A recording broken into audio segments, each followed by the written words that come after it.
देश भर में खुशी के महत्व को समझाने के लिए 2013 से इसे दिन यानी 20 मार्च को हर साल ये दिन खुशी के दिन के नाम से मनाया जाता है। जी बिल्कुल, आज भी वही दिन है यानी तारीख 20 मार्च है और इंटरनेशनल हैप्पीनेस डे आज पूरे विश्व में मनाया जा रहा है। सर, सबसे पहले आपसे जानकारी लेंगे कि 2013 से लगातार जो है हैप्पीनेस डे मनाया जा रहा है, मगर बात करें कि आज भी जो है लोगों में कहीं ना कहीं जागरूकता की कमी है। लोगों को पता ही नहीं है कि हैप्पीनेस डे 2013 से इस तरीके से रोज 20 मार्च को मनाया जा रहा है।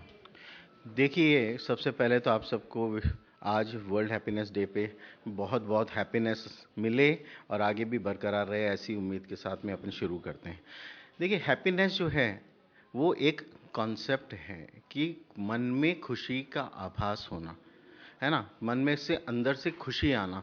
अगर हम कहें कि क्या वैभव हमें खुशी देता है, क्या प्रगति हमें खुशी देती है, क्या हमारे को अगर कोई तारीफ करता है तो खुशी मिलती है, तो इस तरह से कई आंकड़े हैं जिसमें अलग अलग चीज़ों को सबको ध्यान में रखते हुए एक हैप्पीनेस इंडेक्स बनाया जाता है।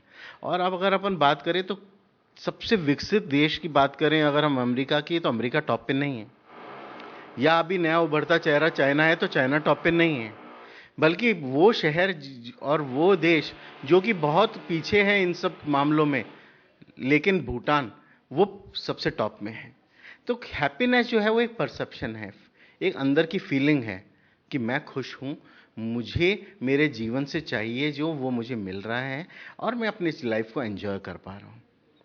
तो इस हैप्पीनेस की फीलिंग को समझना और अपने अंदर के जो क्या कह सकते हैं हम, जैसे ग्रीड है या हमारे अंदर एक बहुत ज़्यादा भूख है आगे जाने की, या हमारे अंदर बहुत एक एम्बिशियसनेस है, उन सब चीज़ों को और समझ के कि भाई ये सारी चीज़ें हमें सांसारिक रूप से कहीं ना कहीं प्रभुत्व देगी, लेकिन क्या हमें वास्तविक खुशी देगी।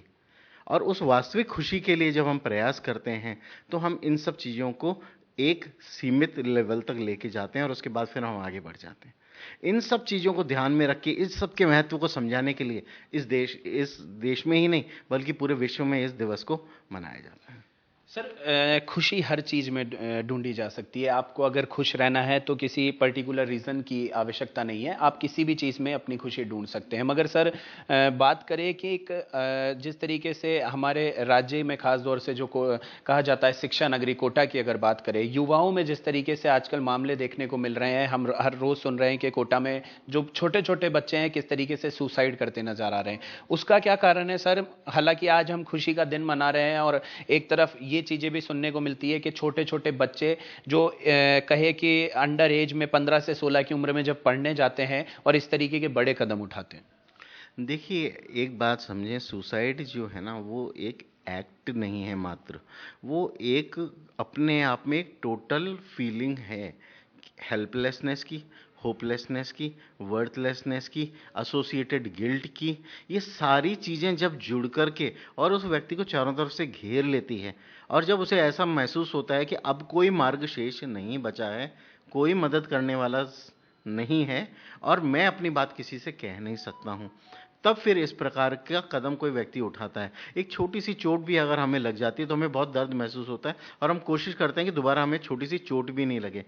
तो व्यक्ति जब इतना ज़्यादा अपने आप को सेफ रखना चाहता है, ऐसी स्थिति के अंदर इतना बड़ा कदम कि जिसमें उसकी जीवन लीला ही समाप्त हो जाएगी और वो बहुत मुश्किल परिस्थिति के अंदर मृत्यु को प्राप्त होगा, जिसको सोच के रूह भी कांप जाती है, ऐसा कदम उठाने के लिए विवश हो जाना, वो एक एक्सट्रीम पॉइंट है। और उस एक्सट्रीम पॉइंट का जो, या इस बॉइलिंग पॉइंट जो हम कह सकते हैं, उसका जो शुरुआत है वो बहुत पहले कहीं ना कहीं, उसकी नींव बहुत पहले ना कहीं रखी जा चुकी है। कोरोना के बाद की अगर खास तौर से बात करें तो सर, कोरोना का जो पीरियड था उसके बाद देखने को मिल रहा है ना केवल युवा या नौजवान, कहीं ना कहीं जो समझदार लोग कहे उनमें भी इस तरीके के मामले देखने को मिल रहे हैं कि वो तनाव की ओर जा रहे हैं और कहीं ना कहीं इस तरीके के जो है तनाव की ओर बढ़ रहे हैं और ऐसे बड़े कदम उठाते नजर आ रहे हैं। बच्चों में अगर नासमझी कहे या फिर युवाओं में कहे कि रोजगार की कमी के कारण या पढ़ाई के स्ट्रेस के कारण, मगर सर एक समझदार लोग भी है जो एक समझदार व्यक्ति में भी इस तरीके के मामले देखने को मिल रहे हैं कि वो तनाव में जा रहा है और इस तरीके के मामले देखने को मिल रहे हैं।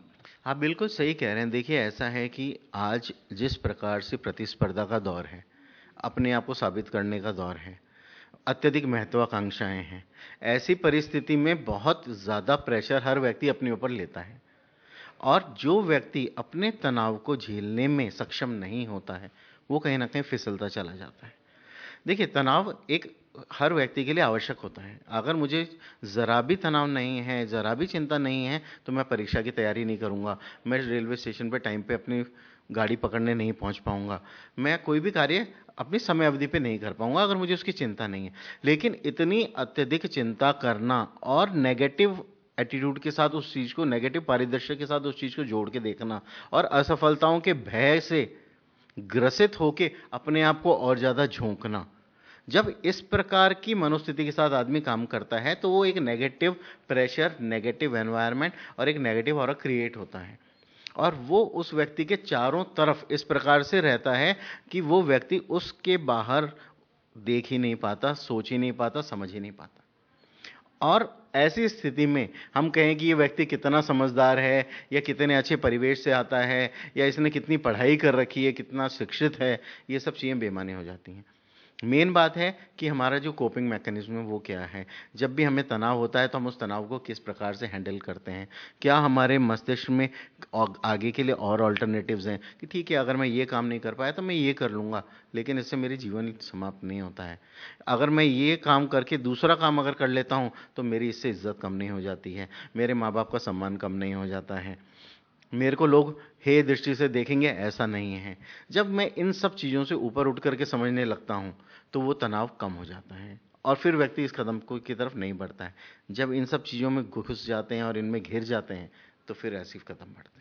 Sir, in a very short note एक सवाल आपसे पूछेंगे कि जब इस तरीके के आपके पास पेशेंट आते हैं या कहे कि ऐसे व्यक्ति आते हैं जिनको आप ये जान लेते हैं कि ये तनाव में है और किस पड़ाव पर है, तो क्या कुछ उनको आप सुझाव देते हैं ताकि वो इस स्थिति से बाहर निकलकर एक हेल्दी लाइफ में आ सके? साथ ही सर, एक नॉर्मल व्यक्ति भी को भी आप क्या कहना चाहेंगे, क्योंकि आज का जिस तरीके की भागदौड़ भरी जिंदगी है, किस तरीके से अपनी खुशी वो ढूंढे और किस तरीके से खुश रहे ताकि एक हेल्दी वेल्दी लाइफ वो जी सके? देखिए, आपके दो प्रश्न हैं, इन दोनों प्रश्नों को मैं एक एक करके उत्तर देता हूँ। पहली चीज़ कि जब व्यक्ति इस प्रकार की परिस्थिति में आता है तो क्या करना चाहिए। अगर वो व्यक्ति पहले से तनावग्रस्त है तो उसके लिए हम क्या करते हैं, हम उसको ये समझने की प्रयास करते हैं कि क्या वो वास्तव में समझता है कि उसके तनाव के वास्तविक कारण क्या हैं। उन तनाव के कारणों का स्वयं आकलन करना, उन तनाव के कारणों को किस प्रकार से निपटा जाए उसके लिए रूपरेखा बनाना, और उसके लिए क्या-क्या चीज़ें हैं जो उसको मदद करेंगी और क्या-क्या उसकी विषमताएं जिसको उनको ओवरकम करना है, उसके बारे में चर्चा करना। तो इसको बेसिकली ये साइकोथेरेपी का एक पार्ट है जिसमें व्यक्ति को अपनी अंदर मन में चलने वाले जो नेगेटिव स्कीमाज हैं, उन नेगेटिव स्कीमाज के ऊपर काम करते हुए और हेल्दी ऑल्टरनेटिव्स के लिए प्रेरित करते हुए उस व्यक्ति को लेके आना होता है। तो ये सारी चीज़ें जब उसके साथ कुछ सेशंस किए जाते हैं तो धीरे धीरे वो व्यक्ति इनसे बाहर निकलता है। कई बार ऐसा देखा गया है कि ये सिर्फ तनाव मात्र नहीं रहता है, बल्कि लंबे समय तक चलने वाला जो तनाव है वो अवसाद को जन्म दे देता है, यानी कि डिप्रेशन।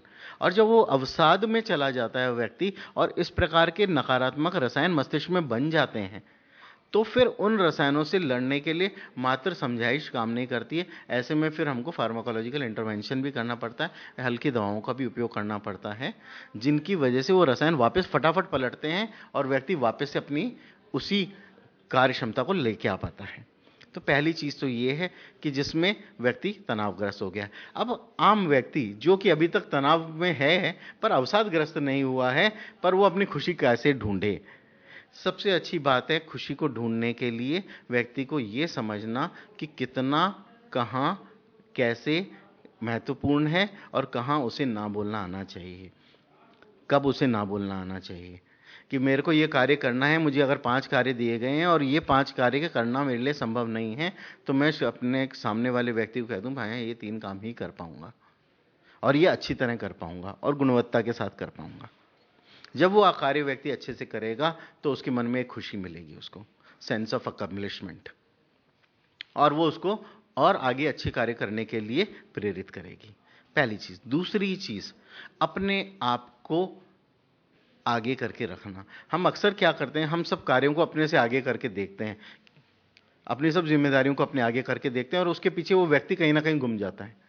उस व्यक्ति को भी एक इज्जत देना कि वो व्यक्ति अपने आप में एक कंप्लीट यूनिट है जिसको केयर की, इमोशंस की, सब चीज़ की आवश्यकता है। और उसके लिए उसको प्रयास करने चाहिए, चाहे खुद के लिए समय निकालना आधे 1 घंटे, चाहे व्यायाम करना, जिम जाना, स्विमिंग जाना, खेल कूद में जाना, या फिर म्यूज़िक में जाना, डांस में जाना, कैसे भी करके जो भी उसकी हॉबी है उसको इनकलकेट करना, उसके लिए उसको समय देना चाहिए। दूसरा, सेल्फ ग्रोथ के लिए समय देना चाहिए कि मैं आज जो ये कार्य कर रहा हूँ, क्या इससे बेहतर कोई और कार्य मैं कर सकता हूँ।